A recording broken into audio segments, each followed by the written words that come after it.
السلام عليكم ورحمة الله تعالى وبركاته. أخواتي، لاباس عليكم؟ صحيحتكم لاباس؟ نتمنى تكونوا بخير وعلى خير، ولقاكم الفيديو ديالي في أحسن الأحوال.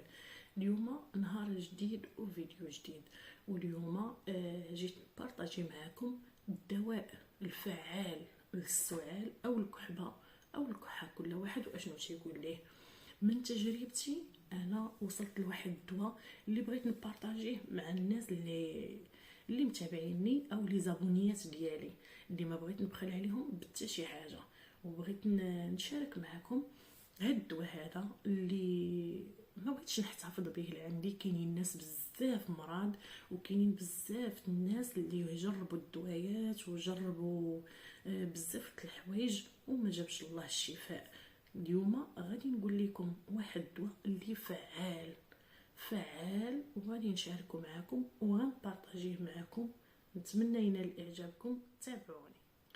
اول حاجه غادي نبدا لكم بها قصتي مع الكحبه. قصتي مع الكحبه اللي كنقاسي بها كل شهرين من كل عام. كل شهرين من كل عام كندوز العذاب الاليم، كنشرب العديد من الدواء، ما تخيلوش شحال البراوات في لي زيرجونس، ما نقولش لكم بدون نتيجه. الدواء العرب بدون نتيجه والو.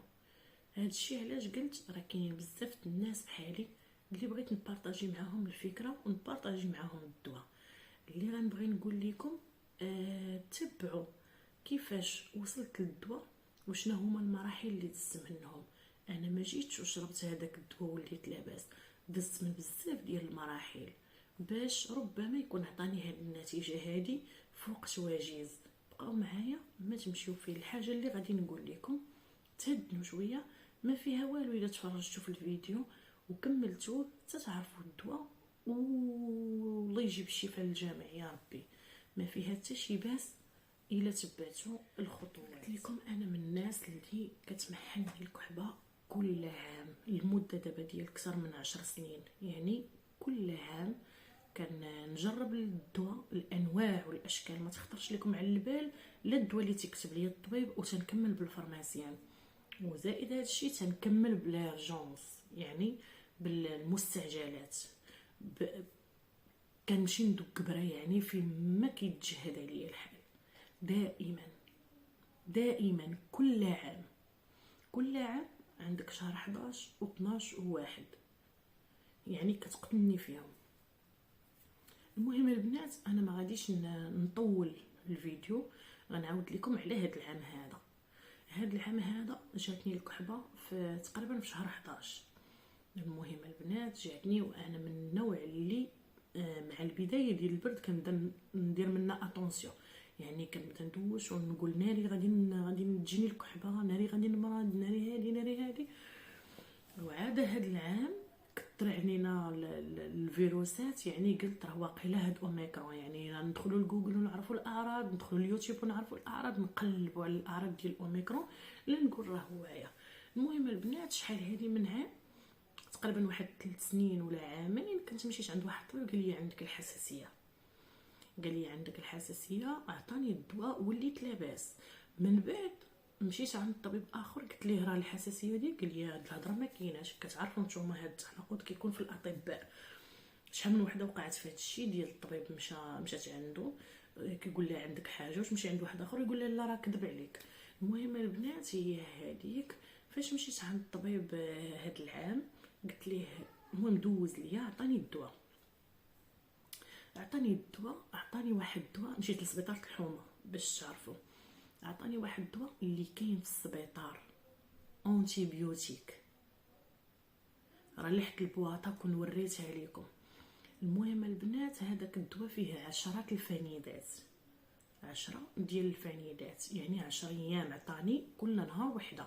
انا طاح ليا العجب، قلت علاش زعما ما كاينينش 2 أو 3 في النهار، علاش وحده في النهار، واش ماشي قليله؟ المهم صافي، منين دخلت وبحثت عليه لقيت بان وحده في النهار صافي، يعني خاصني نتبع التعليمات ديال الطبيب. ايوا هي هذيك البنات. كملت الدواء والو، ما مشاتش مني الكحبه. صافي بقيت كنقاسي بها وما كنحملش راسي نبقى نكحب الا دخلت لشي بلاصه. يعني كلشي كيبقى يشوف فيك، كلشي كي المهم راكم عارفين، راه الناس اللي كيوقع لهم بحال هكا راه غيحسوا بيا اشنو بغيت نقول. يعني كنمشي للمدرسه عند بناتي ولا شي حاجه ولا شي اداره ما كنقدرش نكحب فيها، ومني كنزمط راسي كنجي مريضه. هي هذيك البنات اخر لحظه واخر دخله ليا للسبيطار كنت مشيت غير نسول الجلبه لواحد البنت من العائله، نسولها على الجلبه ديال الدراري الصغار. منين دخلت للسبيطار لقيت بان راه جا واحد الطبيب جديد وباقي صغير معاه واحد البنت، ما عرفتش واش فرمليه ولا مساعده ولا، المهم كيبانوا صغار. يعني الناس بحال تقول كيقول لها راه ستاجير لا هادي. وانا نقول والله حتى نزعم. صافي هي هذيك دخلت على اساس باش غادي ندوز عنده. دخلت قال لي شنو عندك؟ قلت ليه راه كان قاسي من الكحبه وهادي وعاودت ليه قلت ليه انت قبل ما تهضر تصنت ليا. قال لي واخا نصنت لك. تصنت ليا قلت ليه راه انايا راه كان قاسي من الكحبه وكنشرب الدواء والو ما تمشيش. قال لي شنو هما الاعراض؟ قلت ليه شنو كيوقع ليا وشنو كيوقع ليا كيضرني راسي وشي حوايج اخرين بلا ما نقولوا لهم بلا ما نحكروا. هي هذيك البنات صافي هو يقول لي وشنو خديتي؟ قلت ليه راه جيت السيمانه الفايته عند الطبيب فلان فلاني اللي هنايا حداك وراهش عطاني واش عطاني. هو يقول لي ايوا ها انت غادي نقول لك واحد الحاجه. قال لي هذاك الفنيد اللي عطوك في السبيطار فوق منه ما كاينش، يعني شي حاجه جهد منه ما كايناش. هذاك هو الفنيد الواعر في هذوك الادويه كاملين اللي كاينين ديال الجهاز التنفسي. ايوا قلت لي والمعمول وانا غادي نبقى بحال هكا؟ هو يقول لي لا غندير انا واحد التحدي. ما بغاش قال لي انا ما بغيتش نعطيك الكورتيكويد، عرفتي شنو غديري؟ غندير انا واحد التحدي بسيط، غادي نعطيك واحد الخطه غادي تمشي عليها من هنا لسيمانه. كان هذاك النهار الاثنين. قال لي من هنا لسيمانه غادي تجي عندي، الا ما فاتكش الحال جي عندي ما وليتيش لاباس. قلت لي اشنو هو؟ قال لي غنعطيك تشربي الماء سخون. قلت ليه انا من النوع اللي ما تنشربش الماء، يعني في الايام العاديه مرض ولا ماشي مرض، برد ولا صيف ولا ما كنتفكروش. قال لي غتشربي. كيفاش غادي نشرب الماء؟ قال لي في ما يجيك العطش تحسي براسك عطشانه سخني القياس اللي كتشربي سخنيه. قلت لي واش نطيبو زعما ويبرد يولي معديني زعما بهذا المفهوم؟ قال لي لا دفيه فوق البوطه ما يبقاش بارد وشربيه. قال لي سيمانه رجعي عندي الا بقات فيك الكحبه. صافي هي هذيك البنات قسما بالله وانا ما يمكنش لي غادي نحلف غير هكاك الى يومين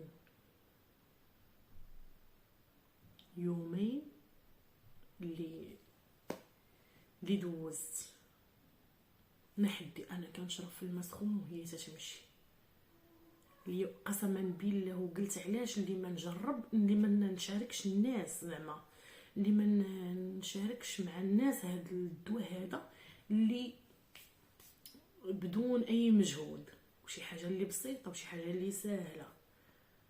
كيف قلت لكم البنات منين جيت من السبيطار سخنت الماء شربت، بقيت هذيك اليومين قلت لكم انا من طبيعي ما تنشربش الماء، يعني يومين واظبت عليه ما بقيت كنحس بحتى شي حاجه. قسما بالله الحمد لله. وكنقول لكم بان راه ما خليتش ما دوزت الادويه ديال العرب، يعني دوزت بزاف ديال الدواء اللي قال لي ديري شي حاجه كنديرها. ونزيدك زائد هاد الدواء كامل اللي شربت الدواء ديال العرب، يعني ما نساوش الدواء ديال العرب. فيما كنتلاقاو مع شي واحد كيقول لك لا راه انا جربت هذه راه دقه بطله، هذه راه صراحه راه شي حاجه اللي كنا كنعيشوها. فيما نتلاقى مع شي واحد نقول لي راه درتي يقول لي لا جربي هادي، يعني راه ما خليت ليمون وقرنفل، ما خليت حامض. الثومه ما نقولش لكم، هو كنت كنقليها وناكلها، مره نسلقها، مره نفورها، يعني اي حاجه تطيح لكم على البال. كنا كنديروا هولز بالحليب، اويلي ما نقولش لكم. السانوج، عرفتي راه اش نقول لكم، يعني ما بقاتش شي حاجه اللي ما كليتهاش وما شربتهاش، شي حاجه اللي كيقولوا لي دول العرب وما درتهاش. الماء دافي والعسل الحر حتى هو يشربيه نعسي، الثومه محكوكه مع الزيت العود. اش نقول لكم، صمتنا صدرنا، صمتنا ظهرنا، اش نقول لكم صراحه. وهذا الشيء كامل انا عاودته للطبيب، يعني قلت لي هذا الشيء كامل درتو باش يعرف الدرجه ديال، حيت هو الكحبه كتكون تعفن في الجهاز التنفسي، باش يعرف فين واصله عندي القضيه، باش الا هضر ايوا داكشي اللي كاين حتى هو ما بخلش. المهم البنات، هذا كان هو الدواء ديالي اللي قلت نبارطاجيه معكم، اللي هو المدافي، يعني في اي وقيته تبغي تشربي الماء غتشربيه. ومن هذا المنبر هذا كنقول للدكتور اللي مشيت عنده شكرا جزيلا ومسيره موفقه ان شاء الله، والله يكمل عليك بالخير انت وهذيك البنت اللي كانت معاك. كنقولها ليه هذه دعوه في ظهر الغيب كيف كنقولوا. كنتمنى لهم النجاح يا ربي. وفي صراحه كتفرحي ملي كتشوفي اطباء بحال هادو، يعني غير هو يعني الا كتب ليا واحد لوغدونونس وعمرها وقال لي سيري راه ما فيها حتى شي باس، وما بغاش يكتب ليا الدواء وراه عليا، قال لي انا ما نكتبش لك الدواء، انا غنمشي معاك في هذه الخطوه. كنقول ليه شكرا، وراه في حالك قلال، الله يكثر من مثالك. ايوا البنات، هذا هو الدواء اللي بارطاجيت معكم كيف قلت لكم. كنتمنى هذا الفيديو ينال الاعجاب ديالكم، وان شاء الله كاينين تجارب اخرين اللي غادي نبارطاجيهم معكم مره نلوح لكم فيديو، وكنتمناه ينال الاعجاب ديالكم، وكنتمنى نتلقى تعليقاتكم ولي لايك ديالكم. وشكرا لي زابونيات ديالي، شكرا لكم حتى نتوما. والسلام عليكم. هادشي اللي غادي نقول، الله يشافينا والله يشافي الجميع يا ربي، الله يشافي الجميع. راه اللي جاتنا كضرنا، يا كنشوفوا غير هالكحبه انا بعدا كتجيني راه كتقتلني، عاد ناس اخرين مساكن لي مرض بشي امراض اخرى. الله ينزل العفو والله يشافي الجميع، والسلام عليكم.